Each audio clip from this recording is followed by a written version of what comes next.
Welcome, Gunrunner.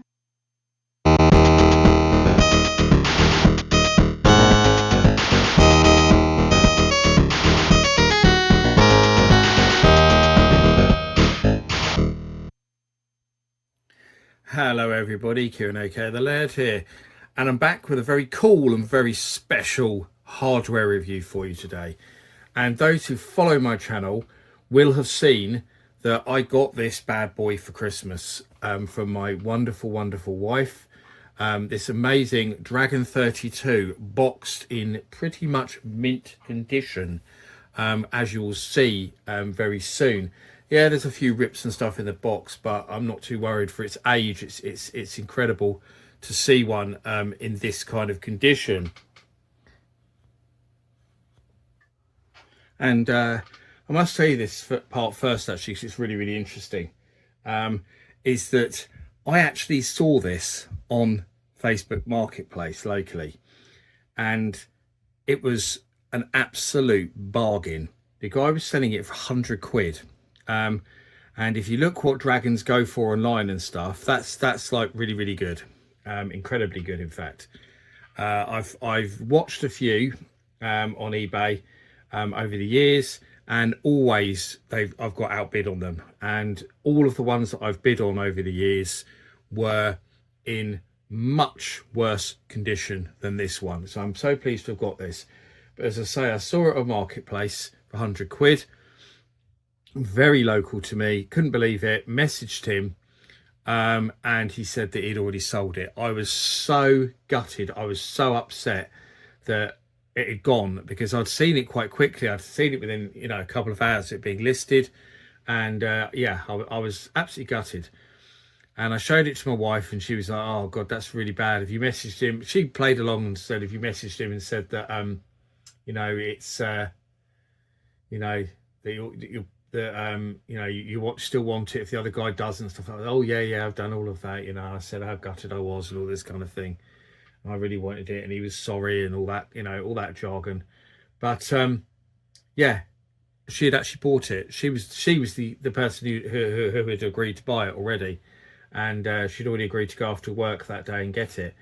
And I had a slight sneaky suspicion that she might have done that, because she has done that before, and she had previously asked me about computers that I wanted for my collection when we were, I think it might have even been when we were at the Centre for Computing History.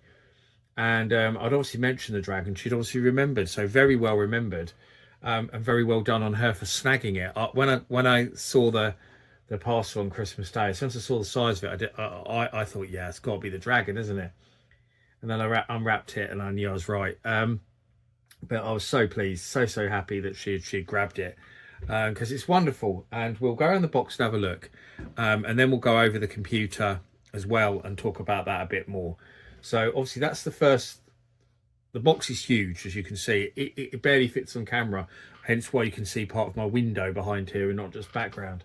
But it says the family computer to fire your imagination, because obviously that's a play on the whole point. It's called a Dragon, by a company called Dragon Data, who were really the only computer company from Wales. They were produced in Port Talbot. And Dragon were actually a subdivision of a toy company, and who actually were very famous, made some really popular toys. For example, Corgi Cars was probably one of the most famous ones that they did. I seem to remember as well, I could be wrong, I seem to remember though that they licensed Hot Wheels in the UK as well, so that's quite interesting. But yeah, and it was very closely based on the American TRS-80 colour computer, the Tandy Radio Shack colour computer, almost identical.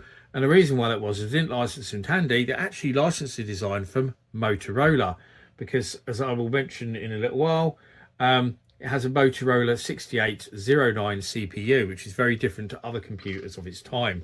But we'll go into all that in a moment. So I just want to show you around the box, but I just wanted to explain a little bit about where the name came from. So the back is exactly the same, as you can see. So there's nothing much, and then it's got some language on the top. So it's got Spanish, French, English and German.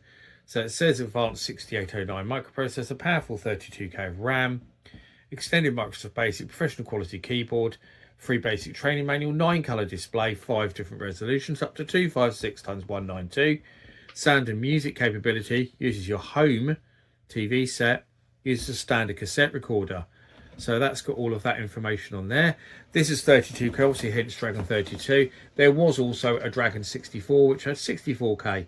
On the bottom, it's got the same blurb. So the box isn't actually that interesting. So what I'm going to do now actually is I'm going to get rid of the box.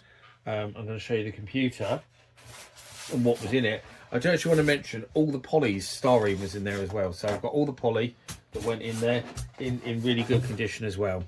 But I'll just switch now to looking at the computer.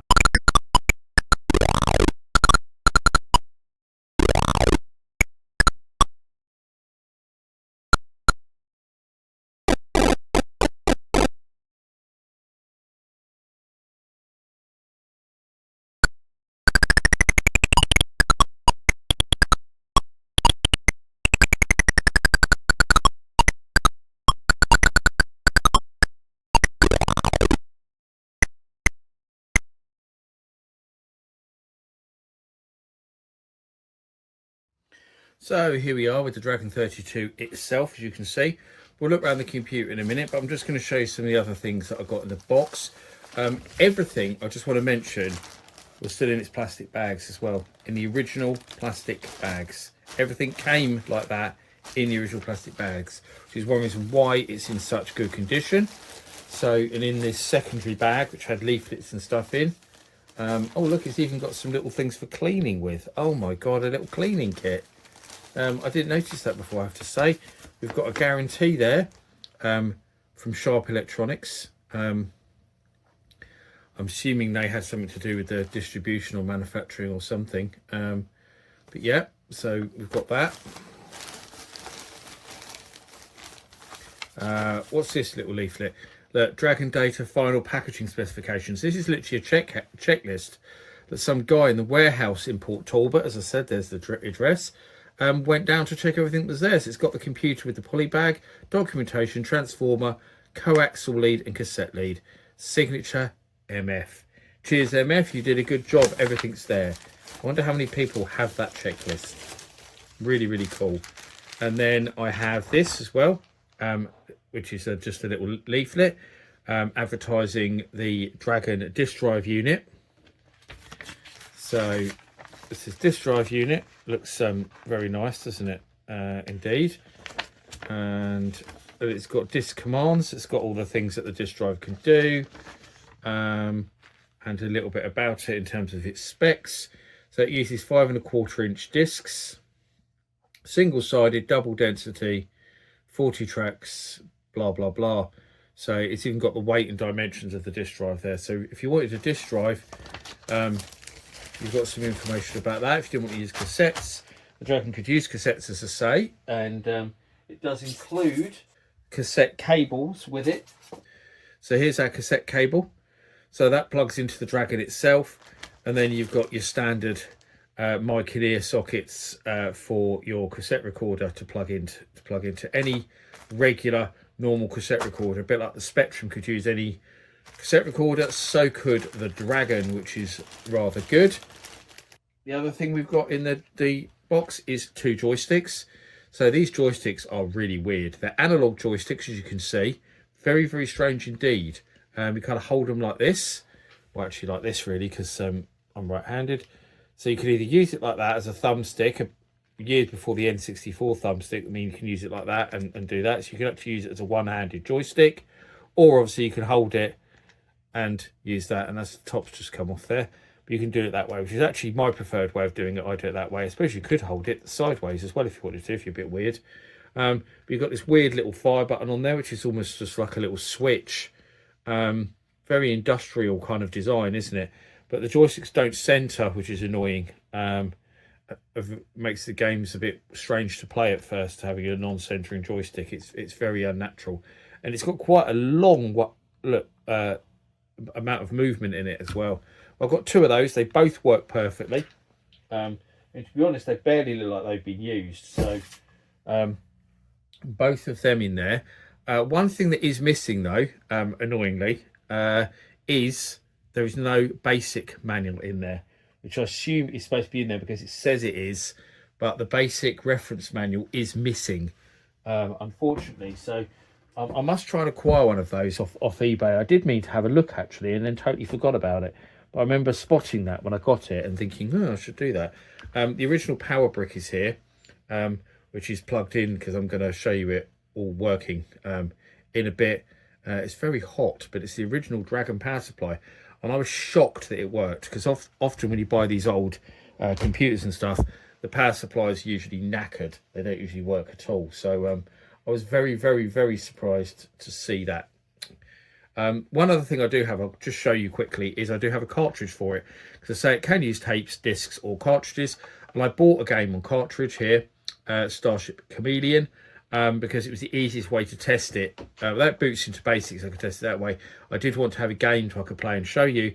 So I had a look on eBay actually, and all the cartridge games on eBay, there was only a couple on there and they were extortionate. We're talking £50 plus. And then I had a look at trusty old retrogames.co.uk, a good website if you want to find stuff, especially for obscure computers. They've been around years, and I know the owner, Jace. So I had a look on there, and this was 15 quid. Much better than paying 50 odd quid, which is what a lot of the cartridges were on eBay. So he had quite a few cartridges actually. I picked up this one. I'm very tempted to go back and buy Berserk because he had that as well. And I've played the Dragon version of Berserk and it's really good. So I'd be quite tempted just to go back and get that. So we'll have a look at the computer. As you can see, it's bloody massive. So if I lay it like this, you can see sort of quite big, almost Apple II like design, I think. Quite similar. So we've got a lovely proper springy keyboard. The keyboard on this is magnificent. It's a really good keyboard. Not even a loose space bar. It's all proper sprung keyboard, and it's really good to type on.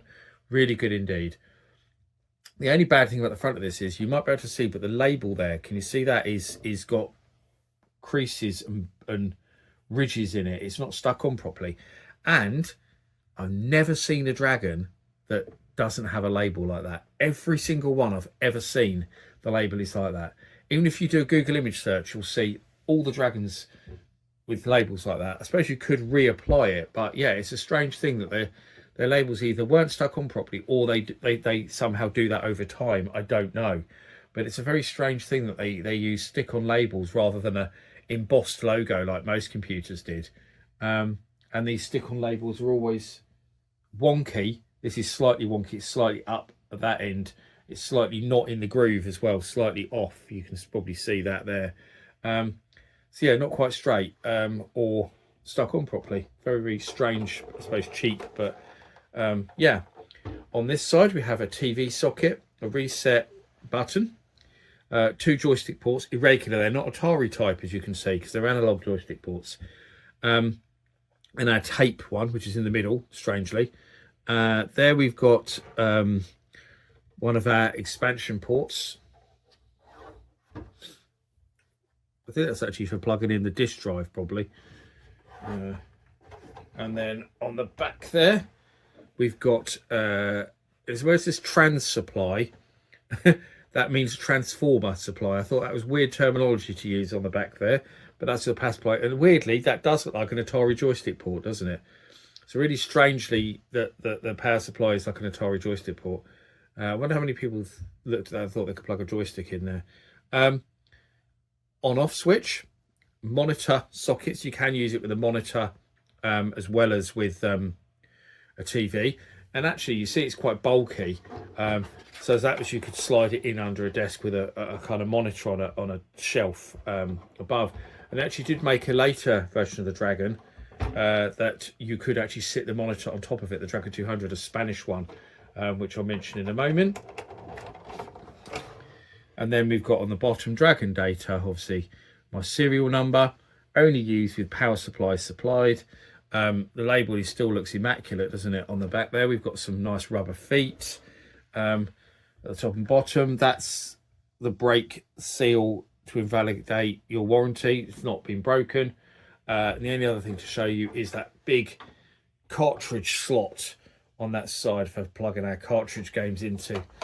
Thusly, there we go, really good. So that's pretty much to show you around the computer. I don't want to go into the history of the Dragon much in this video, because I have made a very in-depth Dragon 32 amazing facts video, which I recommend you watching, and it stops this video being too long.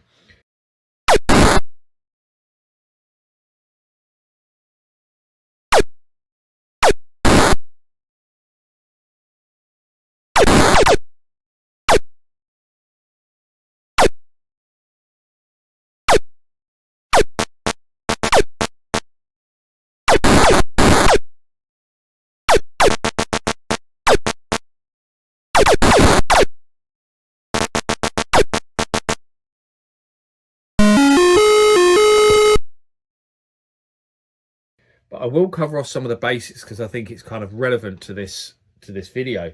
So obviously the Dragon 32, as I mentioned, was basically a British version of the Tandy Color computer. It was released in August 1982. So it came out around the same time as the Spectrum. And what's interesting about that is that for a while it sold very well, and it was actually the second best-selling computer in the UK for quite a while. But the reason for that was because these were in plentiful supply.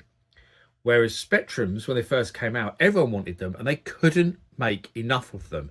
Timex up in Dundee in Scotland couldn't produce enough Spectrums, which actually meant that Sinclair had to try and find other factories that would make them, so they could get more of them out the door. And also a lot of the Spectrums that were coming through the door, because they were rushing and trying to get them out, were faulty. There were really bad reliability problems with the early Spectrums, and they couldn't make enough of them. So because of that, people were looking for alternatives, and the Dragon 32 really benefited from being that alternative, because it launched around the same time.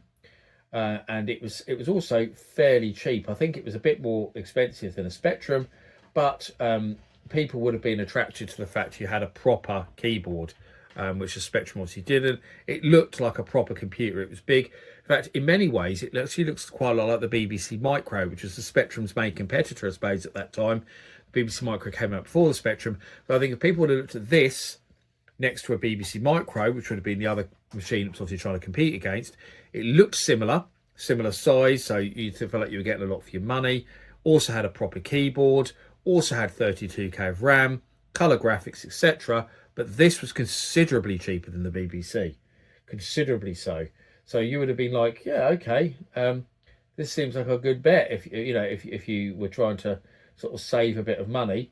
So yeah, it sold quite well for a while, but once the Spectrum got into sort of full swing and they started getting the numbers out that they wanted, the Dragon really started to die off, and actually Dragon Data started to suffer from quite significant financial problems because they were trying to make new Dragon computers, like the Dragon 200. They made the Dragon 64, as I said, the Dragon 200, which is basically like a longer version. I featured all of these in my Amazing Facts video, so I'll go over them a lot there. And they also wanted to then make a Dragon Professional, a business computer and stuff like that.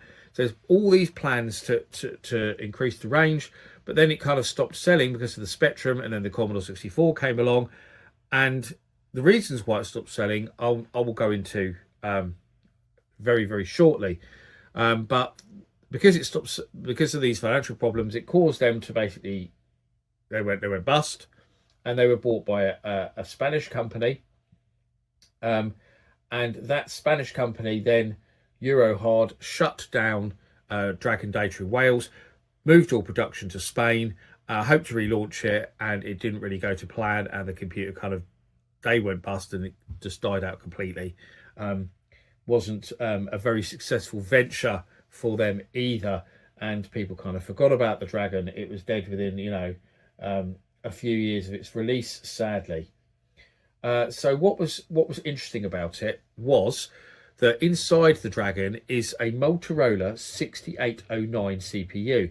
Now, there's literally no other computers really. There is some, but not any of the big computers of that time used that processor. It's very unusual. Most computers used either a 6502 or a Z80. So, for example, you had the Spectrum and the Amstrad using Z80s, the Commodore 64, the BBC Micro was 6502, the MSX was a Z80 as well. I think the Oric was a 6502. So there were usually either one or those others, but there were a select few that used a 6809. And I'm not a programmer, I'm not a really technical guy, but I have been reliably informed that the 6809 was a much more powerful chip. It could do a lot more with a more limited instruction set because it had elements of 16-bit CPUs in certain ways. Some of the registers, I believe, were 16-bit. So it's a very powerful processor once you got to grips with it. Actually, it was offered as a co-processor for the Atari 8-bit and the BBC Micro, which is interesting. But other computers and consoles and stuff that use the 6809, obviously the TRS-80 did over in America. The Vectrix is probably the most famous thing that used the 6809, the Vectrix console. So there we go. There was also quite a lot of arcade games that used them, but there was the Thompson computers in France. They're fairly well known, I suppose. The Fujitsu FM7 in Japan was sort of the standout one in Japan because it used like 6809, whereas other computers didn't. So yeah, very, very interesting. If you're interested in processors and CPUs, look that up because you'll find it very interesting indeed. But the other thing that cost it was the ROM had no lowercase characters, only uppercase. So if you want to use it for business use or word processing, useless. So they kind of hampered themselves straight away by not having that. Now the Dragon 64, they did fix that. They had a daughter board that they put in to give it lowercase characters. So they did try and fix that later on, but it's a bit too little too late really. Also the graphics modes were really weird because because this was to do with it being converted from the Tandy Color computer, which had ways of artifacing the colors, so to give it more colors on screen, which if you compare Tandy Coco games, so for example a famous one is Donkey King, which is an amazing version of Donkey Kong. If you look at the Tandy Color computer version, it's all in full color, it looks great.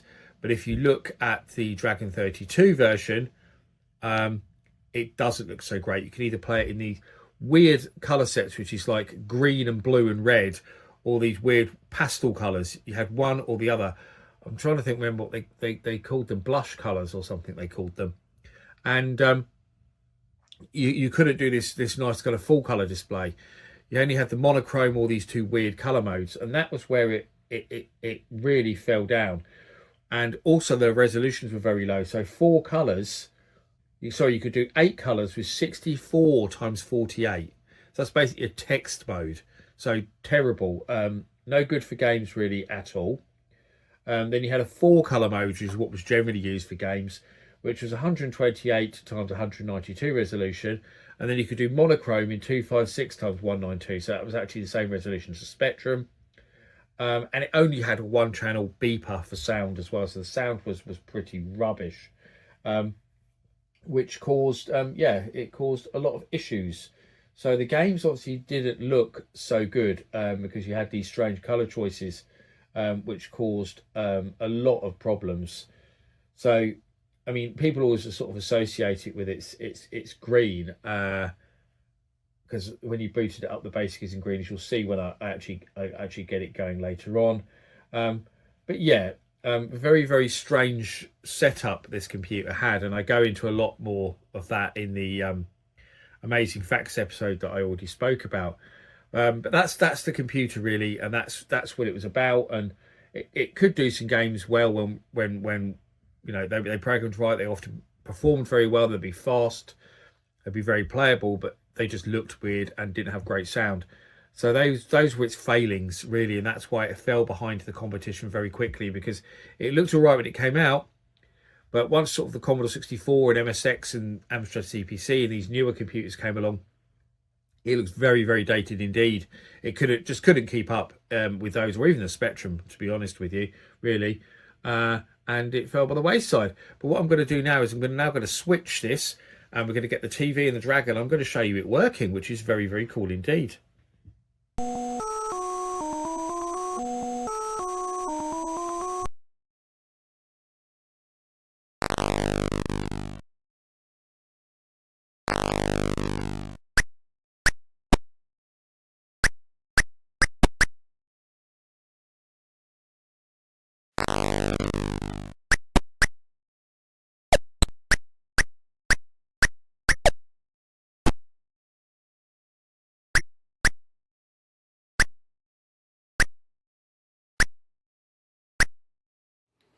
Okay, so I promised that I would have the dragon working to show you, and ta-da! I do, and it's really nice to actually show one of these computers up and running one of these videos, because it used to be that I quite often didn't, and one reason was because where I used to do my videos in my old house, I didn't have any plug sockets or anything anywhere nearby where I was filming, which always made it quite difficult. And the fact I quite often used a sofa or whatever to film, or a chair. Whereas now I have my own I have a proper office. I have plug sockets in the wall behind my desk, and I have no shortage of them. So now it's actually really, really easy to film this stuff. So I will try and do this more going forward to show you these computers working. And yes, this is up and running on it's an old TV, but it's an old flat screen.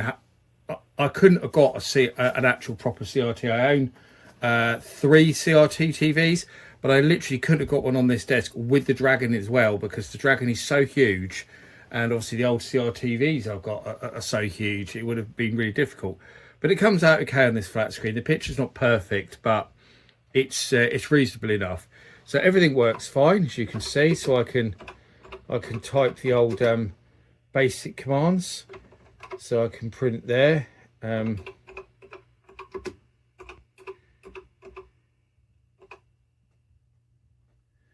Where's there we go, watch loads there. So it boots straight into basic, as you can see, which is all good. Microsoft Basic, no less. And then there we go. And that's that all works absolutely perfect. And that's it really. If you want to load tapes, you can do that from here, or discs, or of course I did show you that I had a cartridge that I bought, Starship Chameleon, so I can now show you this in action. I can actually show you this working as well, and not just some recorded emulation gameplay clips. So all I've got to do is turn it off, which is at the back. As you've seen, plug that cartridge in on the side, turn it back on. I've got the weird joystick hooked up. That's very loud, as you can hear.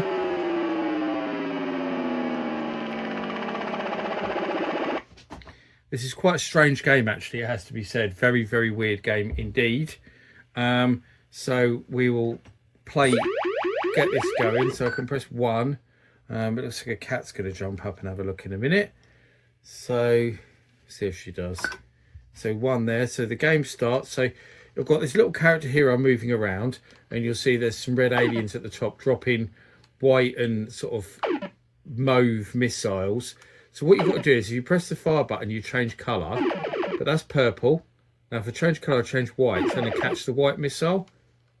So it's a kind of, in a way, it's like a cross between Space Invaders and Kaboom. Don't want to get that as that's kills you. Oh no, I couldn't get that one in time. There we go. So if you catch the wrong one, or you get hit by one of those enemy bullets, yeah, it kills you. That's what you've got to try and not do. There we go. I'm doing all right here, aren't I? It's a fairly simple game. It's all right. It's fairly fun. There's different difficulty levels. It gets harder, as you can see. It's starting to get a lot harder. Oh, bugger. It's starting to get a lot harder there. When you notice when you're under that bottom bit, you're protected. But you've got to be out of it to catch the missiles. So you can use it if you want to get a break for a minute, I suppose, but really need to be over here in the play area. You can move anywhere in this play area. So this is quite a original game, actually, and it's all right. I missed that one. The joystick does make it difficult, though. I don't like the non-central joystick. It is quite hard to use. Because you'll find if you don't do anything, it'll just keep travelling in the direction you've pressed.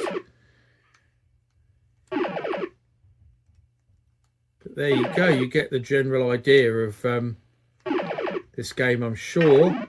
And so now would be a good time to sum up, really. So what do I think of the dragon? Having, well, I'd used one before. I think I mentioned I had used the dragon before at, I think actually it was at the Retro Compute Museum in Leicester that I'd played on one previously. I think that's the play. And actually I've used one at the Centre for Computing History in Cambridge as well. Actually, I remember playing Chucky Egg on there. There wasn't a Chucky Egg on there one. So yeah, I've played on them before, but obviously now I have my own one. So I am experienced with this machine. Plus, obviously, I've fiddled around with it a great deal on emulation. And it's a really interesting computer. I mean, I mentioned some stuff about it, obviously, in the intro. Get rid of that sound because it's going to drown me out. Obviously, I mentioned a lot of things about its interesting history and its setup and stuff in the intro. And also, I've done an amazing facts video on it. But as a games machine, if you want to play games on it, what do I think about that? I mean, I think if I'd have had one of these, say, instead of Spectrum, like I did have back in the day, I think I would have been fine with that, to be honest. It has plenty of games. It has some really good arcade conversions, especially most of them are unofficial, but there's some really, really good ones, stuff like Buzzard Bait and Crystal Castles, and there's a really good actually official version of Mooncrester. There's Berserk, that's really, really good as well. There's a good version of Pac-Man and Galaxian and basically all the classic arcade games from back then. There is very good versions of them, but the limitations in terms of the colours is always obviously a bit of a problem. But actually, when I first had a Spectrum, I only had a black and white TV anyway, so I don't think that would have bothered me. And there is a lot of games on the Dragon actually that have monochrome modes to get the high-res graphics that you can't have otherwise. And so they would have been fine on my black and white TV, and I think I would have enjoyed playing on it just fine. But obviously, once it sort of died out very, very quickly after having a brief period of success, it died off of overnight. People stopped supporting it with games, and it wasn't getting the latest and best games. So I would have had to have moved on to something else to have had more fun. But it has a great keyboard, certainly. It's well built. The basic is very good. Yeah, and it's a good computer. And I'm actually more of a fan of it than I thought I'd be. I used to kind of mock this computer when I was younger because I remember seeing it in magazines and stuff, but I never knew anyone who owned one. We used to kind of take the mick because the games didn't look so good in screenshots with their weird colours and stuff. Like, I remember us always using the Dragon 32 as a sort of bit of a joke. But it's not a joke. It was a good computer, and I think it's a shame it wasn't allowed to develop more with Dragon going bust and stuff. It's a shame they never got to make a better Dragon with, had lowercase characters and extended colours and stuff. And obviously in America, it's very close cousin, the Tandy Color computer did progress like that, and we did see more from it, and we did see better games and stuff. And it's a shame that the Dragon wasn't allowed to progress in that way, because it's it would have been different, especially with its 6809 processor, offering something different to the Spectrum and Commodore 64 and Amstrad and BBC and everything else that was out there. So yeah, if you're a retro collector, you like old computers, and that kind of thing, I'd say, yeah, go and get a Dragon. They're not cheap. I was very lucky with mine, but they're well worth getting, definitely. And I very much suggest picking one up if you can for a good price. And that's it, really. I hope you enjoyed my look at the Dragon 32, and it'd be interesting to hear from anyone who did own one back in the day, and how it was growing up with one of these. I always love to read your comments, but as always, I thank you for watching, and I'll see you all again for another video very soon. Bye bye.